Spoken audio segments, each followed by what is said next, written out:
And welcome here to MoreTalkFCB, and welcome guys to each and every one of you to something that is completely new right here on the channel, because I am in the process here of creating the TalkFCB podcast, and that is what this first episode is going to be all about. We're going to be seeing exactly how it all works, because admittedly, usually the videos are sort of in a podcast style, it's talking, but we like to show things coming up on screen. Now this is going to be full-on podcast. There is going to be no editing in this video. It is simply going to be about having deeper conversations with you guys, deeper understanding of topics maybe. We're going to be talking about lots of different things here, and ultimately, it's all going to be based around your questions. It is going to be answering literally anything, within reason, that you want. It's that simple. So it means that here, even if we go off on some tangents, even if we're talking about one topic and then we start to shift to something else,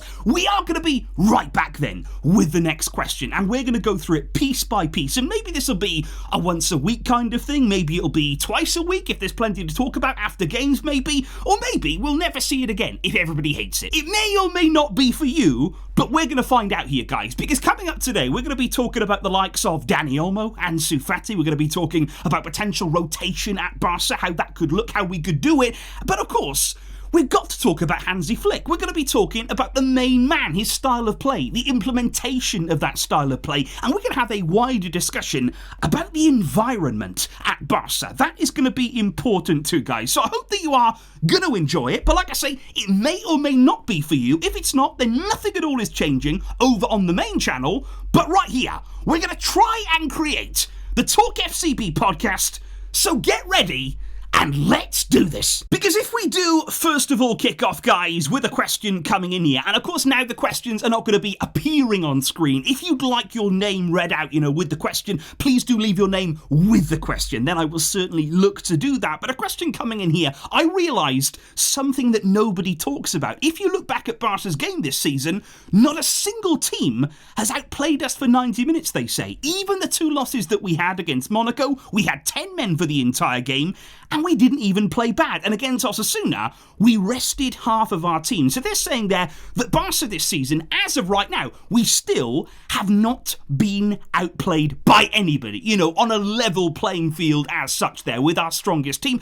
And you know what? I fully agree with that there. Obviously, we lost against Monaco. That was a disaster moment to lose a man so early on in the game. It was very, very frustrating. And then, of course, we did have that Osasuna game where things didn't go to plan because, we rested so many players at once because Flick felt that he had to. But even as well, in other games as well, guys, if we have spells where maybe we aren't completely dominant, it happened against Real Madrid, it happened against Bayern as well, it happened against Espanyol, whereby there's spells in games where maybe it looks like Barca don't have everything under full control. We either have the mental fortitude to overcome those spells, to overcome those moments there. As a team, we are very mentally strong right now to hit back, which hurts even more because, as we said, opponents think they're doing well, they think they're on top, they think there's a chance they can win, and then we shut the door every time. That's where that mental strength is coming from, or in most cases, guys, this season, even if teams like yesterday, whereby Espanyol come back in the game, they look as though, they might score a goal, they might score another one. In a lot of cases this season, Barca are so far ahead anyway, it doesn't even matter. When we're scoring 3, 4, 5, 6 goals a game, a lot of the time, we are out of sight anyway. You're not going to catch us. And even if you get one back, we will go on and score more. That's maybe the surprising thing, the only surprising thing from yesterday. We didn't actually go on and score more goals in that second half. But I do have to say, guys, looking at the game against Espanyol, we still won it. We still won relatively comfortable. None of us were happy with the way the second half played out. And of course, we do expect more. But that's now because our expectations, they've skyrocketed for this team. And I just don't want to see too much negativity just because of that one half. At the end of the day, we still won the game. We still won the game very, very well. In the first half, we were absolutely incredible. And I would like to talk about the environment at Barca. And I would like to talk actually about some words recently from Pep Guardiola when he said the environment at Barca has always been this way. And it always will be. It happened to all of us. The shots, they come from everywhere and every day. But he said those that hurt most are the ones that come from within. There are many small wars within Barca every day, and in the end you come to the conclusion that the only thing that matters is to convince your players of your idea and what you think should be done. Now, those are words from Pep Guardiola, and recent words as well. And of course, his time as coach there, 4 seasons as the Barca head coach, then he couldn't do it anymore. Then he felt as though he literally could not take it anymore, and he had to go elsewhere. And he stayed at Man City, of course, Pep, for a long, long time. So you've seen there, he's able to coach at the same club for an extended period. But at Barca, he felt different because of the environment, because of the pressure, and especially off the back of maybe a game here where Barca have won, yet there's criticism. I think it's important to say it's another example of why it's great, in my opinion, that Hansi Flick doesn't speak Spanish. A lot of what is said negatively about Barca in the media there, in the papers, on the TV stations, he won't even know. He won't even hear about any of this stuff. And that is genuinely a good thing, because even looking at the games there, guys, against Real Madrid, against Bayern, certain people in the media, they still weren't willing to give Hansi Flick and his team any credit. We heard about how Barca were lucky, how they were actually getting away with things with the offsides, and that this wouldn't happen. Again, we heard that after Bayern, then we destroyed Real Madrid. We consistently keep silencing people in the media, but the credit isn't always there. So I think what Flick has to do here, and what he will do, and this is the important thing, just keep working. Nothing changes for him. He's not somebody from the inside at Barca. And that is so important, I feel. And that is why I've got so much faith, so much confidence in Hansi Flick here. He's not going to get caught up like so many before him have done, have been forced to, because they're from the inside. You look at Xavi at the club. You look at Pep Guardiola when he was here. You look at other coaches, Luis Enrique. They all knew Barca. They were all familiar with their surroundings. They were all speaking the language, of course. They knew everybody surrounding the club and the media. That's not the case with Flick, and I think now we've got to continue to use that to our advantage, keep on this path, keep working in this way, and he will not let anything, and I mean anything, get in the way. There's another really, really good question coming in here though, guys, and I think it's a sentiment that's certainly been shared by lots of people watching Flick's Barca, watching the effect of this team. Do you think that it's possible that other teams around Europe could replicate what Hansi Flick is doing with the high line at Barca, and how fast could they adopt that style? And lots of people are kind of wondering, this is so good, the offside trap is so effective, what Barca are doing right now, it's incredible. Surely it's only a matter of time before we now see more and more and more teams doing this. But that's the thing, guys, let me just say, it takes absolute conviction in what you're doing, and what I mean by that is, it takes having done this your entire career, your entire coaching career. This is how Flick has been. He's not just woke up one morning and thought, okay, I'm going to play the high line. This is who he is. This is his identity. This is his philosophy. And it also takes a real command of the dressing room to actually convey to your players, this is the way. And actually, to do that, I feel, you kind of need the CV of Hansi Flick. Because let me just say, if Roberto De Zerbi maybe came in at Barcelona when we replaced Xavi, of course there was rumours about that. If a sort of lower profile coach came in and then suddenly said to all the players, okay, we're going to drastically change the style, we're going to move away from what we've done at this club for so many years, would they have actually listened? And would that kind of coach there, without the CV that Flick has, would they have been able to stand firm? If there was criticism, if there were concerns from the outside, would they have been able to back themselves? Because I will just say, not many coaches, in my opinion, could come into Barcelona the way that Flick has done and say, right, now we're doing it my way. Now we're going to go to Real Madrid, to the Bernabeu, and we're going to stand on the halfway line. Not many coaches would be able to do that, would honestly have the bravery to do that there. So I don't think this is a case here of the style is good, the style is successful, so that means now everybody's going to do it. They might try, I'm sure that teams here, and other teams play with a high line, other teams press high, it's something that we see in other teams, but I just don't see them actually being able to replicate this level of performance with these kinds of players, because it suits the players too. I think that's the thing about Hansi Flick and this style. He brought it to the club, he's unleashed it, and then we see, it suits us much more. The players out here, they're loving it. They are feeling as though, I can play to my strengths. I can actually here play to my full potential because I believe that this style of play really, really suits my game. And that is very, very important. Getting the best out of what we have. That's what we've always wanted. And that brings us on to another very important question along similar sorts of lines there. Do you think that our back line can sustain Hansi Flick's offside trap for the whole season? You know, can we keep it going? And again, guys, I'd just say, if it goes wrong, you know, there's a feeling that, oh, maybe then Flick would think we can't do this, we're going to change. You know, if it really goes badly, we're going to see the line drop back and we're not going to play a high line anymore. That is never, ever going to happen. What we're seeing here, this is the tactic for the entire season. Flick is going to play a high line no matter what, and we have to really, really accept that. But what I would say, looking at the heart of our defence, of course you've got Araujo, you've got Christensen to come back in, you've even got the likes of Eric Garcia. Now that we have more depth in midfield, we won't need him there. He can play in the defensive line as well. So at centre-back, I'm pretty confident that we can keep things fresh, that we can certainly get those two, Andreas Christensen and Araujo, up to speed, playing in the high line and certainly contributing to it. My biggest concern looking at the defence, though, it would be in the full-back areas, and it would be in terms of depth. You know, how key Jules Koundé is at right-back, and exactly the same for Alejandro Balde at left-back, and even more so maybe with Balde, because there's not so much protection for him. You know, there's not too much there that we can do to rotate. We know that Gerard Martin, let's be honest, has not really been very convincing, so I think it would definitely be those full-back areas, keeping Jules Koundé fit. That is going to be so important. Balde again as well. That's where the strain's going to be on this back line, and that's maybe where in the January transfer window we could look at depth. You know, I don't know if it's going to be possible. I don't know what signings we're going to be able to make, but at full-back, we are going to be tested, the demands are going to be high, and that is why Flick is trying to rotate Koundé, and he will try to rotate Balde too, because they are absolutely key to the system. Speaking though all about rotation, we have a question coming in here from Aaron. Should we see more players getting chances from the start of games like Pau Victor and Pablo Torre? Because at this rate, players like Lewandowski, Rafinha, Yamal, Inigo and Casado seem to get little to no rest. And of course, we all want to see the team rotate, you know. We don't want to see us getting injury problems. And I think at Barca, we're probably more wary of that than at any other club. I think we think a lot about rotation. I think we think a lot about players, oh, you know, they're having too many minutes, they're at risk, you know. We are really petrified of injuries,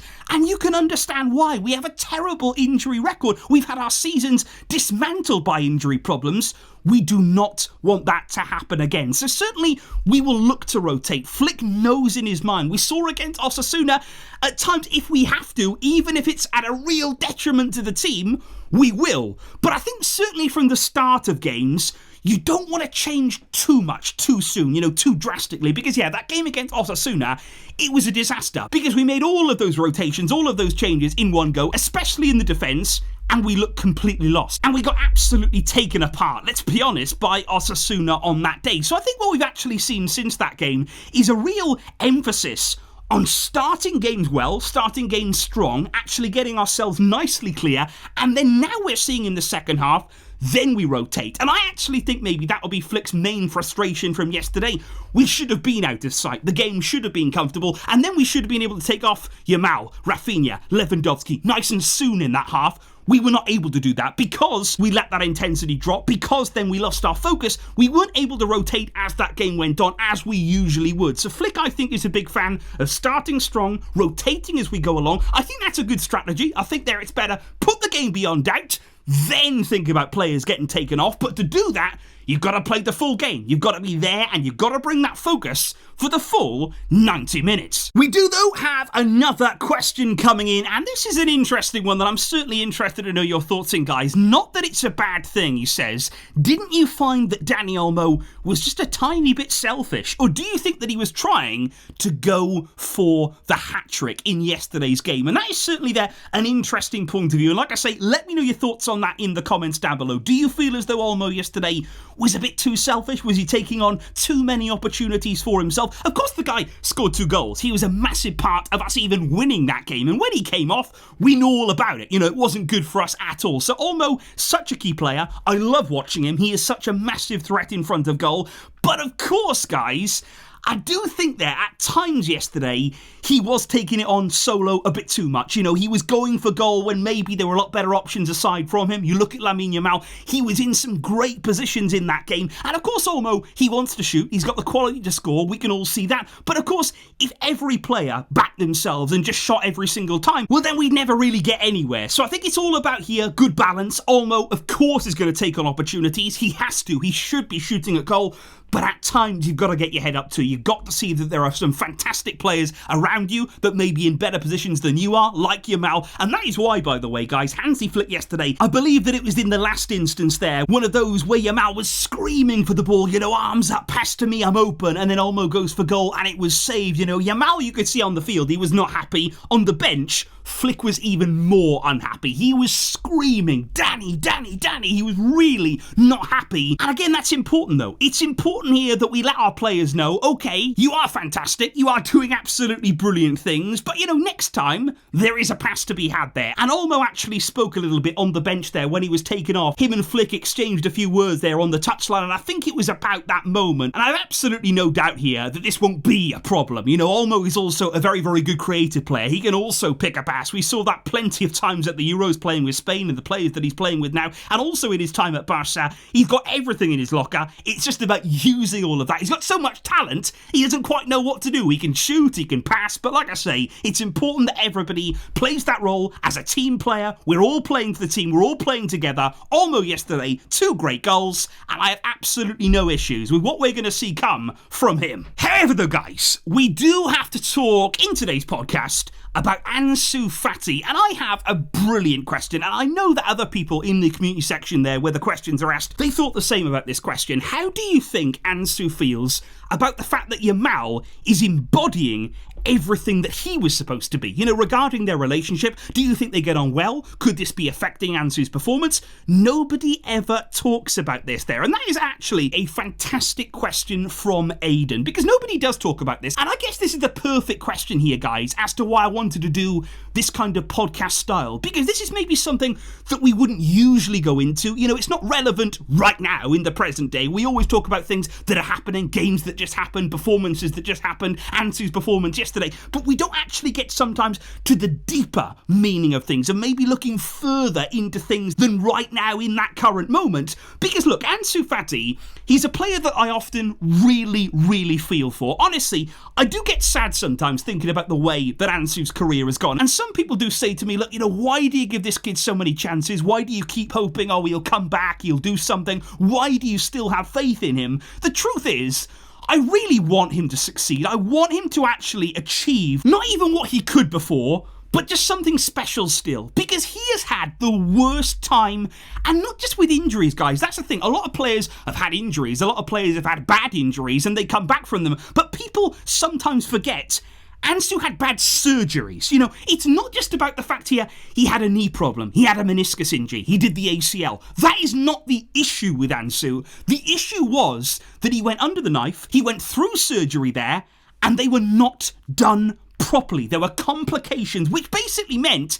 it took him a long time to recover, not only physically, but mentally as well. And that is why I really do feel for him. He recently celebrated his 22nd birthday. You know, he's still relatively young. You know, in the footballing world, there's time on his side. And I guess there's moments like yesterday, you know, in yesterday's game, when he comes on only for a few minutes. He was very patient. He could have come on before. Flick was going to bring him on before, but because of the way the game was going, he was introduced later, but he takes it all in his stride. He was very, very patient, comes on, and nearly scores. You know, I would have loved that to have gone in from Ansu Fati there. He was in a central position. He shows actually really good pace to get in behind Espanyol. He nearly timed the run perfectly. And the finish, you've got to say, great finish, because everybody was playing to the whistle. You know, the goalkeeper, he's trying to save that. He just couldn't. Wonderful first-time finish from Ansu, but unfortunately it was flagged offside. But coming here back to the question in hand about Ansu Fati, about Lamine Yamal doing everything he should have done, believe me, guys, there won't be any jealousy there. There won't be any bad feelings, because I think Ansu, he will realise, and every player that comes through La Masia knows how hard it is to get to this level, how hard it is to come through the system at Barcelona, to come then to the first team. And also, by the way, Ansu will know more than anybody the pressure that Lamine Yamal is under as that new star of the team, the new golden boy. Ansu knows all about that pressure, the spotlight being on you, and the demands that it can have on you. And I think he will be very supportive towards Yamal behind the scenes. Of course, he'll feel sad about his own situation, how things turned out, but I really do believe here he will know that Yamal, what he is doing, it is extraordinary, and it deserves to be celebrated on every single level, guys. But what do you think will happen with Ansu Fati looking to the future there? Because I would actually look at a quote from Hansi Flick before the game where he wasn't asked specifically about Ansu Fati. He wasn't asked, oh, is Ansu going to leave? Is Ansu going to go in January? He was asked basically about whether we could see exits in January. Could we see a few players moved on maybe? And what Flick said was, I'd like to be very honest with players who are going to play less. He said, I actually tell them very clearly, very honestly about their situation. But he said, as a coach, you always want to keep all of your players there. So apparently Flick has already told maybe a few players in the squad, you're not going to be playing as much, you're not in my plans maybe as much as other players are. What do you think the future holds for Ansu? Do you have hope for him?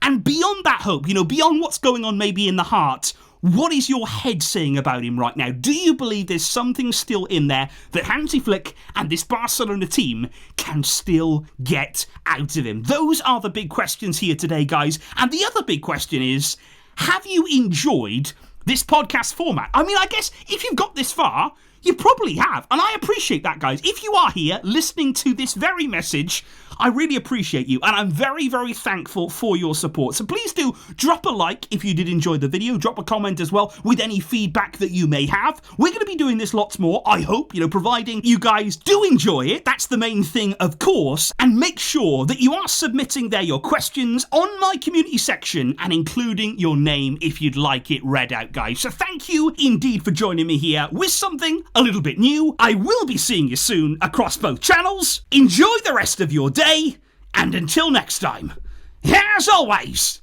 Visca, El Barça.